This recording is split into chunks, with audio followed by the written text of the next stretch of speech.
Paris, thank you. Some restaurant owners are calling for more time before the city's proof of vaccine requirement takes effect at local restaurants, bars, gyms, and entertainment venues. The requirement goes into effect on Monday, but a coalition of about 30 restaurants is saying there hasn't been enough time to adjust operations amid the holidays. Members of the coalition join us now with more. Lynn DeFranco, manager and advisor at Hawkeye's Bar and Grill, located in the Little Italy district. Kim DePoffe, daughter of the owner of Pompeii, a family-owned Italian restaurant located on the city's near west side. And Roger Romanelli, coordinator of the Chicago Restaurants Coalition and head of the Fulton Market Association. Thanks to all three of you for joining us.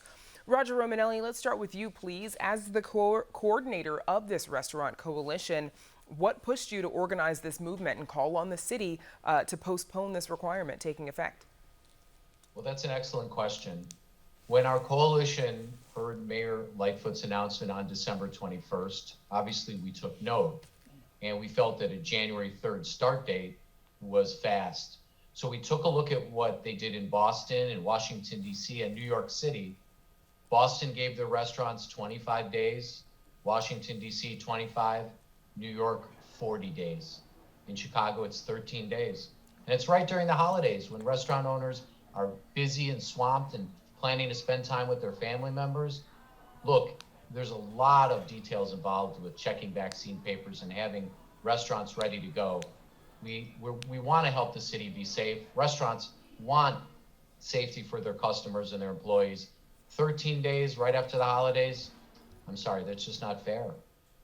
Kim DePoffe, what are your main concerns with this requirement?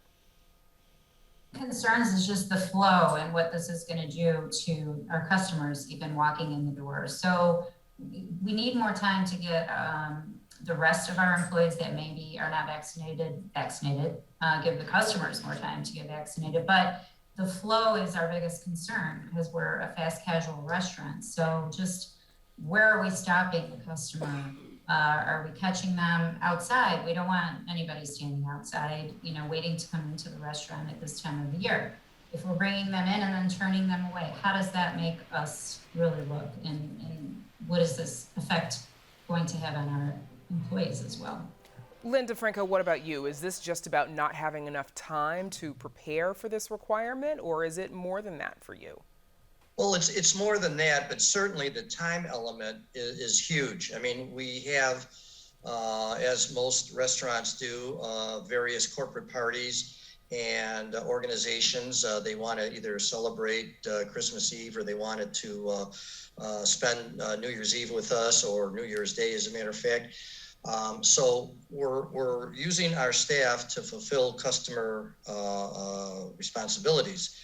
The time, of course, is needed to comply with the restrictions and the covenants that are in the city's website, on their website. For instance, you need a safety coordinator.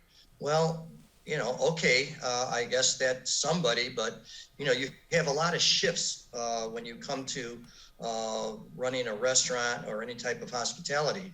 So that means you'll have to have several safety coordinators. I assume, I don't know, since there's no other guidance other than the 2-page letter that was sent out by City Hall.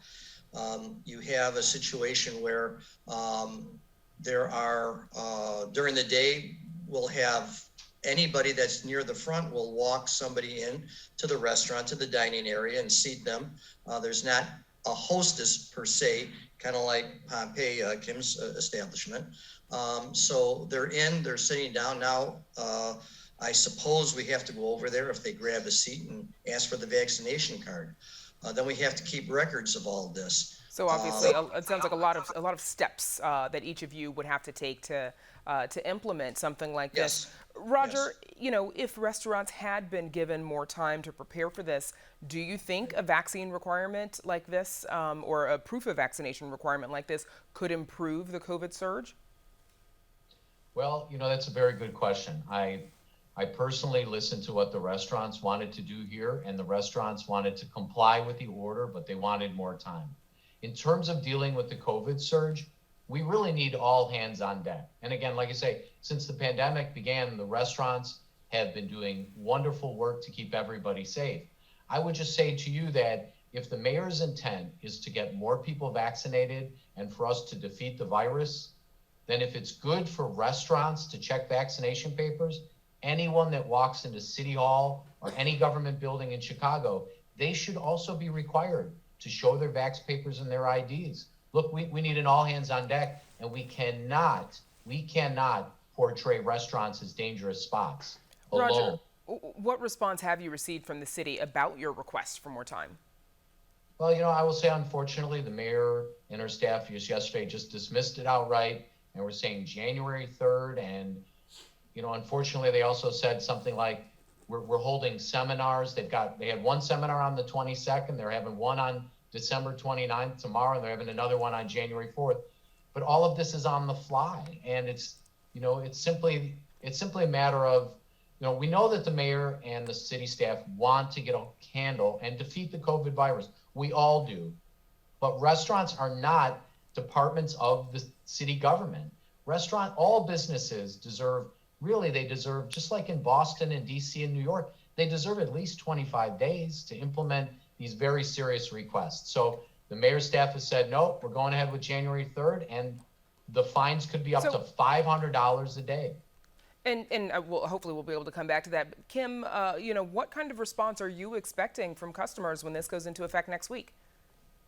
The initial response we heard last week was, we're going to the suburbs. And then it was expanded to the entire Cook County. So, that helped us a little bit.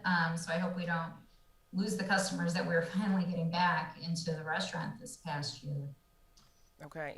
Lynn, what about you? What challenges do you expect for your restaurant, especially when you maybe encounter a customer who does not want to comply? Well, here's my bigger concern.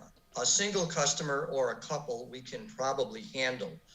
But what happens is you have groups coming in. We're very near the university, and you'll have a bunch of people coming in, groups, 5, 6, 7, 8. So you have to check them all, which is, I guess, what we're going to have to do.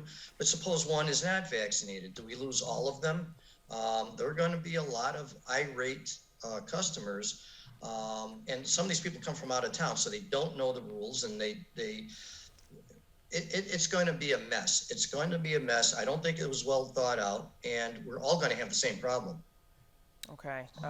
Complicated. Obviously, we will wish each of you the best of luck next week. Our thanks to Len DeFranco, Kim DePaufy, and Roger Romanelli for joining us. Thank you. Thank you.